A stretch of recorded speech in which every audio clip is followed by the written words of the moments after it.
Make sure you subscribe to our channel by clicking on the red subscribe button. And to never miss another lecture from Miracle, hit the bell icon to get regular updates on English literature. Hello and welcome to Miracle English Language and Literature Institute. I'm Professor Abha Sharma, and as you all know that we are doing video series on UGC, CBSE, NET, JRF model test papers.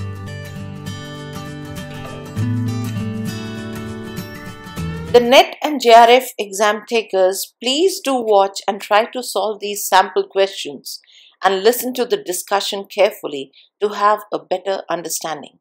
This practice will equip you with better knowledge.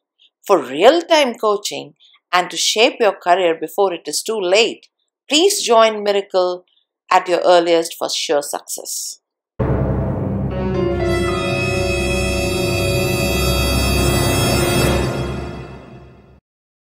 Model Test Paper 4.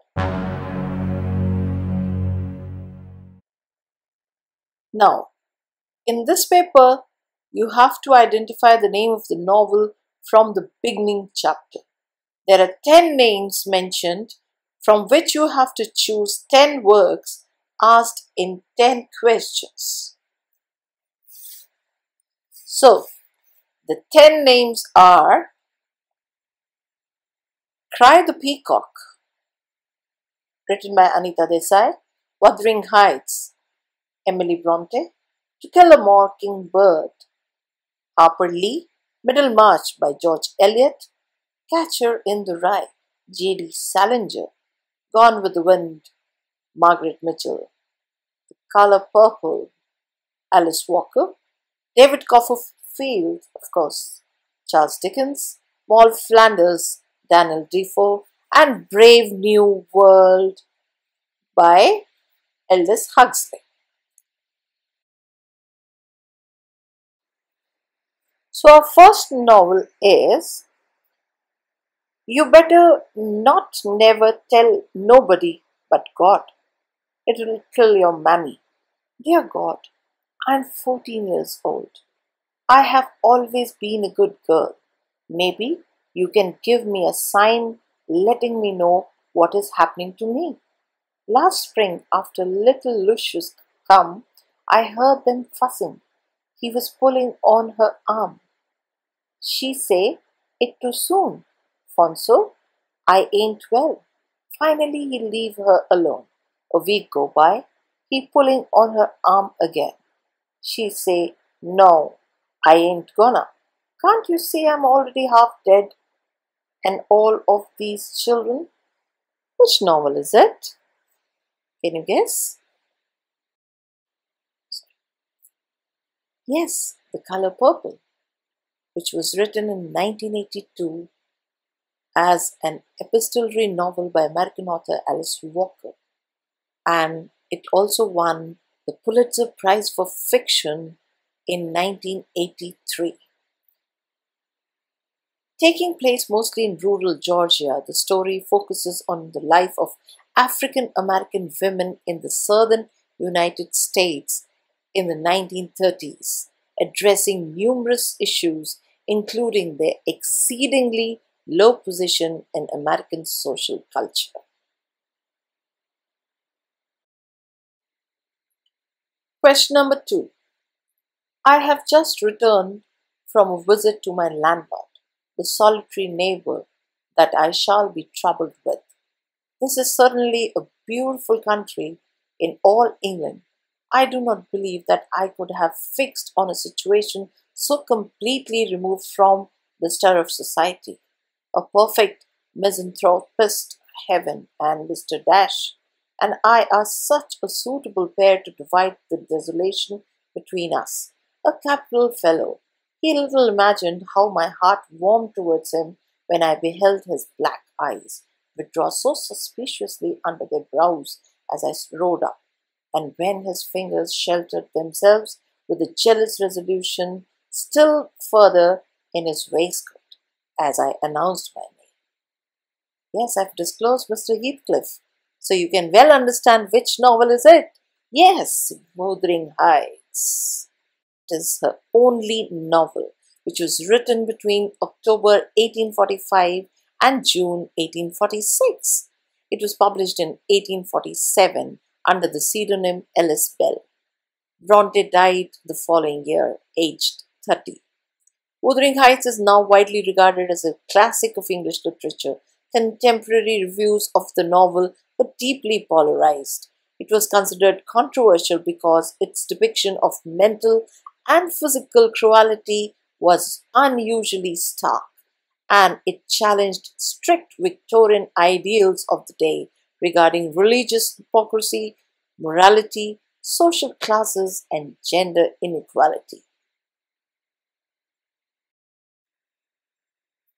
Next question: whether I shall turn out to be the hero of my own life or whether that station will be held by anybody else. These pages must show. To begin my life with the beginning of my life, I record that I was born, as I have been informed and believe, on a Friday. At 12 o'clock at night, it was remarked that the clock began to strike and I began to cry simultaneously. In consideration of the day and hour of my birth, it was declared by the nurse and by some sage women in the neighborhood who had taken a lively interest in me several months before there was any possibility of our becoming personally acquainted, first, that I was destined to be unlucky in life, and secondly, that I was privileged to see ghosts and spirits, both these gifts inevitably attaching, as they believed, to all unlucky infants of either gender born towards the small hours on a Friday night. Which novel is it? Yes, David Copperfield. It is the 8th novel written by Charles Dickens. The novel's full title is The Personal History, Adventures, Experience, and Observation of David Copperfield. It was first published as a serial in 1849-50 and as a book in 1850. Many elements of the novel follow events in Dickens' own life. That's why it is often called as quasi-autobiographical. Question number 4. My true name is so well known in the records or registers at Newgate and in the Old Bailey, and there are some things of such consequence still depending there, relating to my particular conduct, that it is not to be expected I should set my name or the account of my family to this work. Perhaps after my death it may be better known.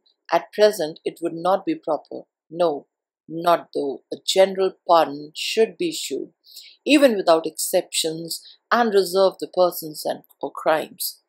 It is enough to tell you that as some of my worst comrades, who are out of the way of doing me harm, having gone out of the world by the steps and the strings, as I often expected to go, knew me by the name of Dash. So you may give me leave to speak of myself under that name till I dare own who I have been as well as who I am.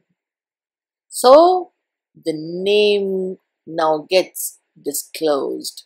Moll Flanders. Yes, written by Daniel Defoe. First published in 1722. It purports to be the true account of the life of some Moll, detailing her exploits from birth until old age. Moll's mother is a convict in Newgate Prison in London who is given a reprieve by pleading her belly, a reference to the custom of staying the executions of pregnant criminals. Her mother is eventually transported to America, and Moll Flanders, not her birth name, she emphasizes, taking care not to reveal it, is raised from the age of 3 until adolescence by a goodly foster mother. Question number 5. A squat grey building of only 34 stories Over the main entrance, the world's central London hatchery and conditioning centre, and in a shield, the world state's motto: community, identity, stability. The enormous room on the ground floor faced towards the north, cold for all the summer beyond the panes. For all the tropical heat of the room itself, a harsh thin light glared through the windows, hungrily seeking some draped lay figure, some pallid shape of academic goose flesh, but finding only the glass and nickel and bleakly shining porcelain of a laboratory. Winteriness responded to winteriness. The overalls of the workers were white, their hands gloved with a pale corpse-colored rubber. The light was frozen, a dead, a ghost. Only from the yellow barrels of the microscopes did it borrow a certain rich and living substance, lying along the polished tubes like butter streak after luscious streak in long recession down the work tables. Which novel is it? Yes, The Brave New World, written by Aldous Huxley. And it is also known as Between the Wars. After the upheaval of the First World War and before World War II, British society was officially at peace. But the social effects of the Great War, as it was then called, were becoming apparent. Huxley and his contemporaries wrote about changes in national feeling, questioning a long-held social and moral assumptions and the move towards more equality among the classes and between the sexes. Question number 6. Dash was not beautiful, but men seldom realized it when caught by her charm, as the Tarleton twins were. In her face were too sharply blended the delicate features of her mother, a coast aristocrat of French descent, and the heavy ones of her florid Irish father. But it was an arresting face, pointed of chin, square of jaw. Her eyes were pale green without a touch of hazel, starred with bristly black lashes and slightly tilted at the ends. Above them, her thick black brows slanted upwards, cutting a startling oblique line in her magnolia white akin. That skin so prized by southern women and so carefully guarded with bonnets, veils, and mittens against hot Georgia suns. Yes, the name disclosed is Scarlett O'Hara, and this is the novel Gone with the Wind, written by Margaret Mitchell, an American writer who first published it in 1936. The story is set in Clayton Country and Atlanta, both in Georgia, during the American Civil War and Reconstruction era. It depicts the struggles of young Scarlett O'Hara, the spoiled daughter of the well-to-do plantation owner. Mitchell received the Pulitzer Prize for fiction for the book in 1937. It was adapted into a 1939 American film. Gone with the Wind is the only novel by Mitchell published during her lifetime. Question number 7. If you really want to hear about it, the first thing you will probably want to know is where I was born and what my lousy childhood was like and how my parents were occupied and all before they had me and all that David Copperfield kind of crap. But I don't feel like going into it. If you want to know the truth, in the first place, that stuff bores me. And in the second place, my parents would have about 2 hemorrhages apiece if I told anything pretty personal about them. They are quite touchy about anything like that, especially my father. They are nice and all. I'm not saying that, but they are also touchy as hell. Besides, I'm not going to tell you my whole goddamn autobiography or anything. I'll just tell you about this madman stuff that happened to me around last Christmas, just before I got pretty run down and had to come out here and take it easy. I mean, that's all I told DB about. And he's my brother and all. He's in Hollywood. That isn't too far from this crummy place. And this is The Catcher in the Rye, written by J.D. Salinger. It was published in 1951, a controversial novel originally published for adults. It has since become popular and adolescent readers for its themes of teenage angst and alienation. It has been translated into almost all the world's major languages.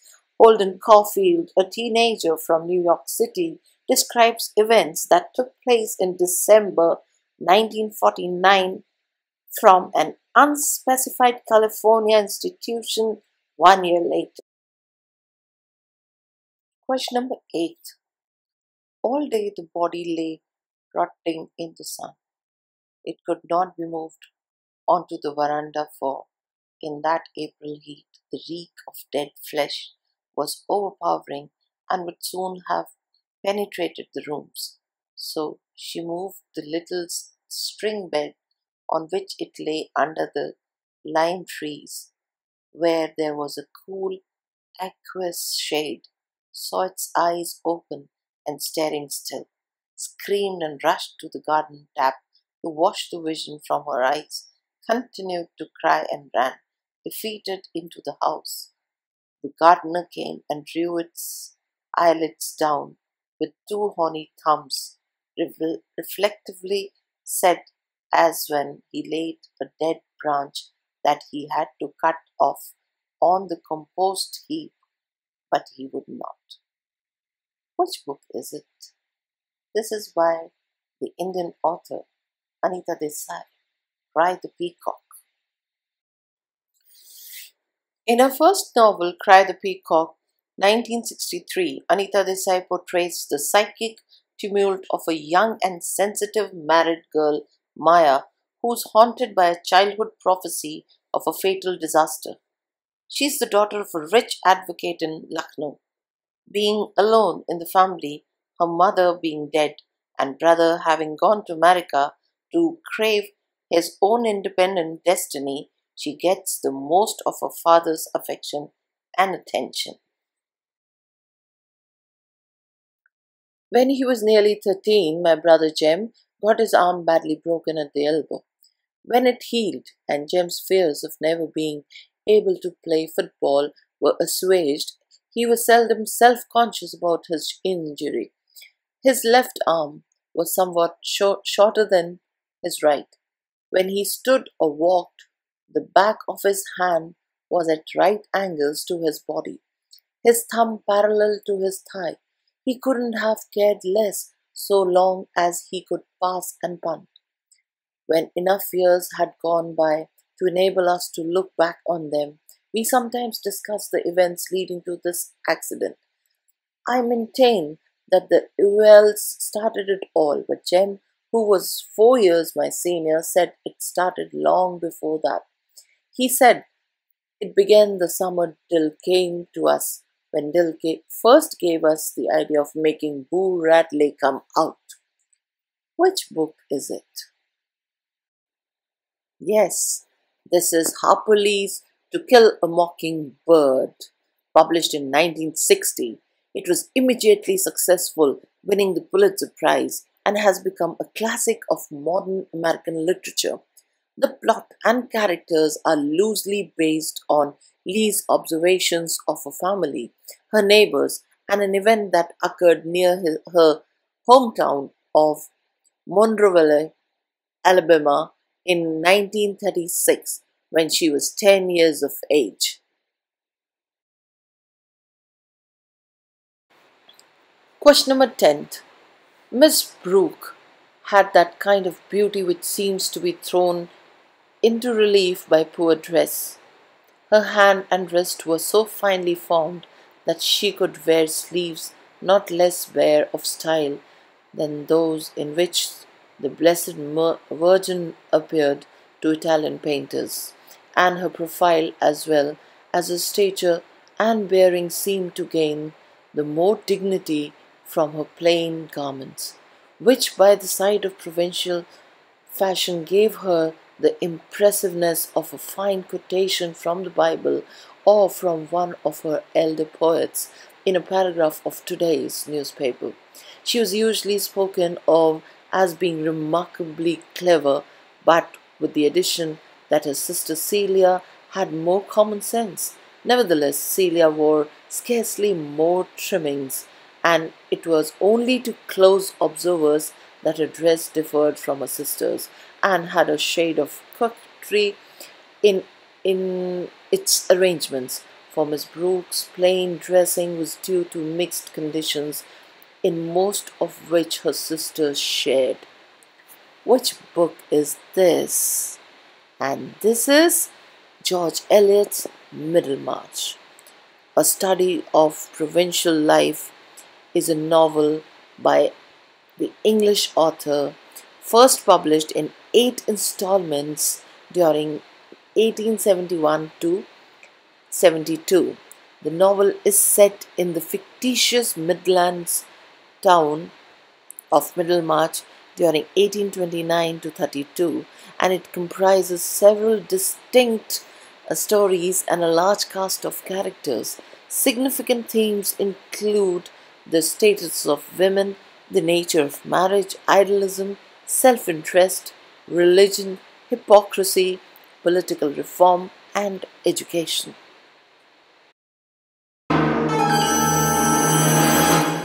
Let me know your scores in the comment box below.